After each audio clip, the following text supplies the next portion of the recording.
Hey, what's up, everybody? It's BDF44 coming at you with another video. Okay, so I have a few things that have been on my mind. I haven't been able to make any videos because I just haven't found the time over the last several days. Merry Christmas to everybody, by the way. I just got through watching the Lakers versus the Dallas Mavericks here at work, and I took a few things away from the game. First of all, um, we won the game. That's the first most important thing. Um, Trez had a fantastic game. LeBron James played really well. Anthony Davis played really well. Dennis Schroeder played really well. And that foursome, those four players, they're almost impossible to beat. That's what I took away from the game. The Dallas Mavericks played hard. They closed out fast. Um, Defensively, they were able to get out on, to us, but they weren't able to overcome what we were doing, which was making the extra pass and hitting shots. We shot over 50% on the game.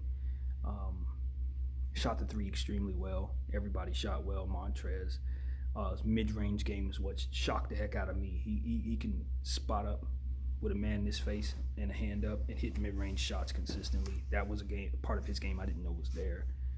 AD shot the ball extremely well as usual. A variety of moves on all three levels of the court. Markieff Morris hit the three very well. Schroeder did what he needed to do to stay active offensively as well, slashing, hitting shots, not being bashful, making the right pass. KCP did the same thing, got involved defensively.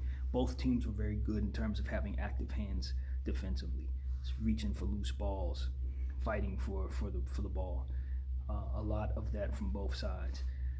But ultimately, what I learned more than anything was just the style of play and how different it's going to be from last year.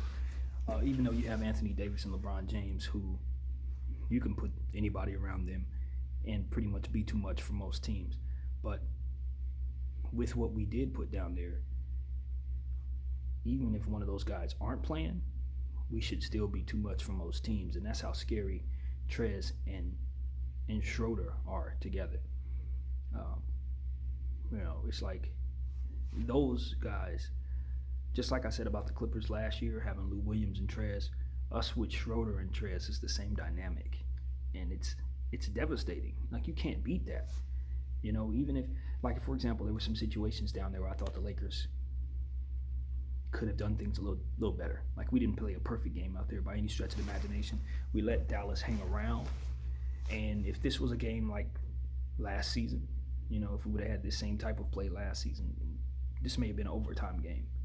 Because normally we wouldn't be that potent offensively if our defense isn't up to par, and our defense wasn't. Even though we were hitting shots, we were just letting them linger. And I'm used to us giving those games back, or at least having close games in those situations. But every time it got within like 8 or 10, somebody would hit a three on our end. Kuzma had a fantastic game. Kuzma played one of the best games I've seen him play. Maybe, I don't want to overstate this because it wasn't like he did a whole lot, but just in terms of letting the game come to him, picking good shots to take, being loose out there, that was about as loose as I've seen him play maybe ever. That was about as comfortable as I've seen him look in a Laker uniform since his rookie season when he was playing well. Kuzma really played well, It wasn't like he was doing too much or too little. He was just taking the shots that were coming to him, hitting open threes, making the extra pass, getting involved wherever he could, and he looked comfortable in that space. And that's the biggest takeaway for me, probably in the whole game, is how comfortable Kuzma looked in a role that he's never looked comfortable in up until this point. I think he's finally starting to understand what he needs to do to kind of get his within the confines of this offense. Those extra offensive players, Schroeder and Harrell, open up things for a guy like Kuzma. Now the lanes aren't as clogged for him because you have to be honest with those guys more so than maybe you would be with Rondo and Dwight. And it's opening up opportunities for him to just do what he does, which is score the ball pretty freely. I mean, everything he did out there just looked like it was in rhythm. It looked like it was effortless. It looked like it wasn't any hesitation. It didn't look like he was thinking. He was just letting the game come to him and hitting shots. So that was about as good as I've seen Kuzma look in a while, and that's the kind of Kuzma play that we want to see out of him. Just because it is a difficult role. It's not a defined role. It is get in where you fit in, get yours. And, a lot of times when he was asked to do that, he would take shots that just wouldn't fall. He'd take bad shots, stuff like that. No, he methodically picked his spots properly, and fortunately enough for him, the shot was falling. So that was a big game from him. It's tough because I'm a big Talen Horton-Tucker guy. As of right now, I think we would be best with him on the floor. But this was one of those games where we really didn't need him. We just simply did not need him to do anything. He came in a little bit in the second quarter, did a couple things, sat down, but everybody else had it going in such a way to really anything he gave us was just icing on the cake. And that's the dominance of this roster. I mean, it's just you can't fathom the many different variety of ways that this team can beat you on the offensive end. I mean, we didn't have that dynamic last year. We had AD and LeBron, and then we had guys on one-year deals who could, do what they needed to do to be competent enough, to just keep the ball rolling. They all overachieved. They all came together for one common goal. Everybody was on the same page, but it was no extraordinary talent offensively on our team last year outside of LeBron James and Anthony Davis. Now, I mean, you remove Anthony Davis and LeBron James, we can still score 110 points. Without those two on the floor, we could still run up the score on somebody, especially some of these lesser teams. We can run it up. Kuzma, THT, Markieff Morris, KCP, Schroeder, Trez. I mean, that all of those guys, every last one of them are capable of giving you over 20 points. It's one of those situations where it's like the Lakers don't really need to play well to win. The margin of error is fast, probably as fast as it's been since the Lakers had Shaq and Kobe. I mean, we just don't need to play well to beat teams. There were things out there that you could look at on the film and say, okay, we didn't play that well there. There were some things that we did in this game, like Marc Gasol's play. I wasn't too excited or enthused about Marc Gasol's play. He was slow to the basket as usual.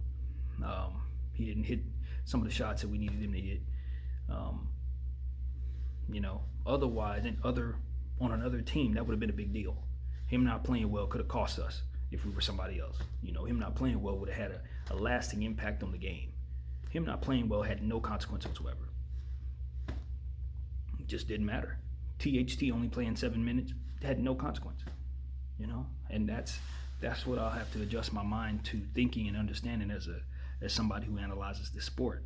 I'm used to teams having to do things well in order to win games. But when you have a juggernaut, you can just make mistakes, not play well, be lax on the defensive end, and just still find ways to win. The Lakers scored 138 points, and I honestly didn't think anybody played their best. I don't think anybody really broke a sweat. I don't think anybody really went out there and set the world on fire. We just got good games from most of the players. And as a result, we blew a playoff team out with a great player on their roster in Luka Doncic. I don't think there was a whole lot Dallas could have did to win that game tonight. They could have shot a little better, probably still would have won. When Montrezl Harrell is playing the way that he played, hitting mid-range jumpers, getting second chance points, screaming and yelling at the top of his lungs, being all over the place. I mean, it's literally impossible. It's impossible. Now you got to deal with him. You're giving him attention. If he's shooting jumpers, mid-range jumpers with a hand in his face, I mean, what do you do? Double him? You can't double him and leave who open? AD? You ain't gonna leave open Bron? I mean, it's just, as I said a few videos ago, I really don't think that anything outside of injuries can keep this team from winning this season. Not unless James Harden's traded to the right spot. If he goes to the right team, the Lakers have legitimate competition. But outside of that, You got a lot of teams that are really, really good, and then you just got us who are just sitting here like it does not matter how good you are, and we don't have to play our best. We're still going to beat you. So it's a scary time to be another team in the league. This feels like Golden State all over again, only my team is the team. That's what this feels like. I don't feel a whole lot differently about us than I felt about Golden State 4 years ago. You're just too good. Just honestly too good. It's not fair. The league is not safe with us hanging around, and that's really what it is. And you gotta appreciate the fact that a guy like LeBron James, even though he's been to 10 finals, 9 straight, 4 rings, I can look back on maybe more than half of those times and said, he didn't have a lot of help. Even when the roster appeared as if he had a lot of help, the reality was he was still carrying guys because of injuries, because of chemistry issues and things of that nature. He was still dragging teams kicking and screaming. And against juggernauts that were more or less built to stop him, he would find himself dragging hurt teams through those circumstances. So to see him have a loaded squad to end his career, I think it's poetic justice for a guy who's known for just carrying franchises on his back. It's good to see him be a part of a franchise that he doesn't have to carry at all. LeBron James can now, in all honesty, he could sit till the All-Star break if he wants to, and we're still going to make the playoffs.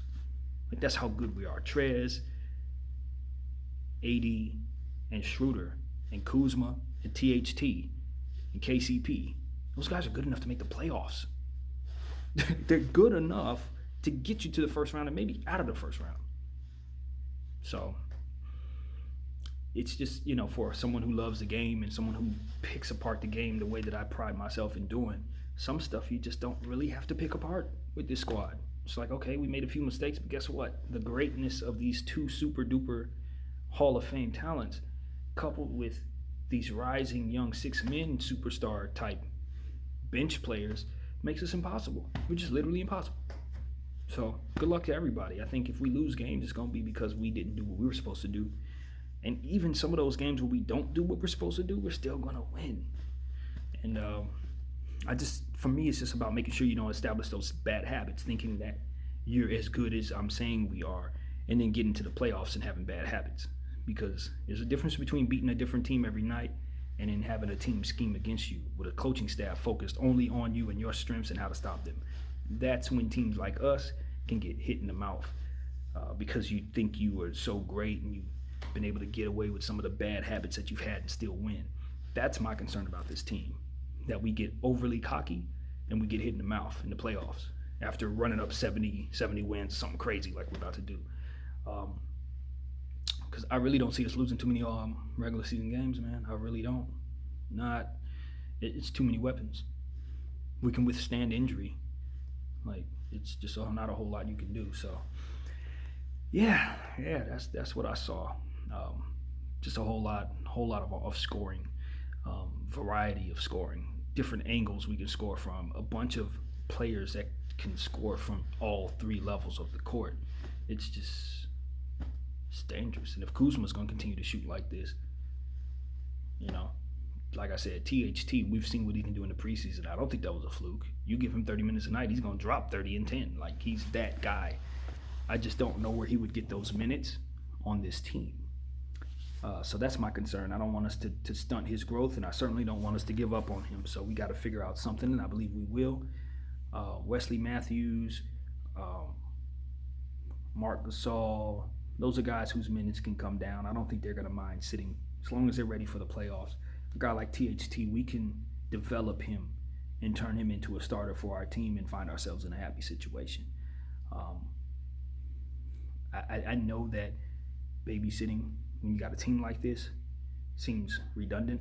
Trying to develop players when you're this damn good seems ridiculous, but you don't want to be Golden State. You see what happened to Golden State when they lost some star players. They hadn't cultivated those young players. They didn't really have a whole lot on their bench at the time, and they were bad for a year. And now they're trying to come back healthy. Another injury bit them. They're going to be bad again this year, it looks like. So you don't want to take your young players for granted in terms of, who cares if we develop them? As long as we're winning, we're happy. No.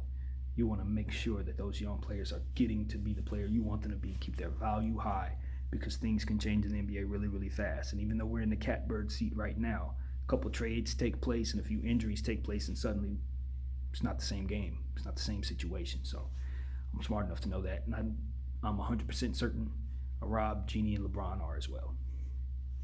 I hear that we're talking about extending Schroeder. Super excited about that. I love the idea of us doing the same thing that the Clippers did in terms of getting everybody signed so that we don't have to worry about free agency.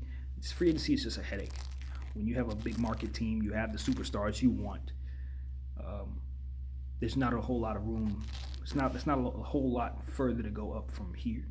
So in my mind, the Los Angeles Lakers should be looking to extend people like Dennis Schroeder, Montrezl Harrell. You want to keep these guys together for the duration of the time you have LeBron James and Anthony Davis. This is a foursome core that can win multiple championships.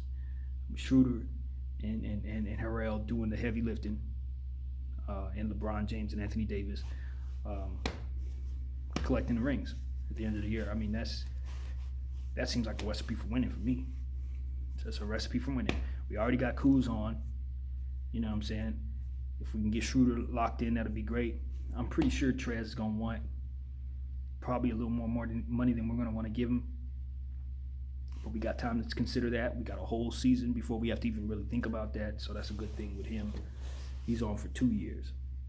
I'm not sure if he has that player option or not, but he's on such a discount at this point that I'm pretty sure he's going to want to play up his value and then probably move on. So probably don't keep Trez, but for now we're going to appreciate him and enjoy him for the next 2 years. But if we can get Schroeder signed on, that would be great. We got Kuz already, so THT is somebody I'm looking for us to re-up. And I know nobody's mentioning this, but the extension I'm excited about hearing about is Rob Pelinka's. I don't know anything about his contract situation, but what I do know is I don't want him going anywhere anytime soon. So if we can throw some handsome money at him to get him locked down so he's our GM for the next 10 years, 5 years, whatever's right for that, that would be my next move if I'm Laker brass. We need to make sure our GM is our GM for a long time, because that dude's the truth. He's proven himself. The guys like him. Clutch likes him. That's all I need to know. Got to keep him. Got to keep Rob Pelinka. So that's the guy I'm looking for us to extend. Not so much about coaches and players. No, just give me that guru GM that's going to keep LeBron and AD happy.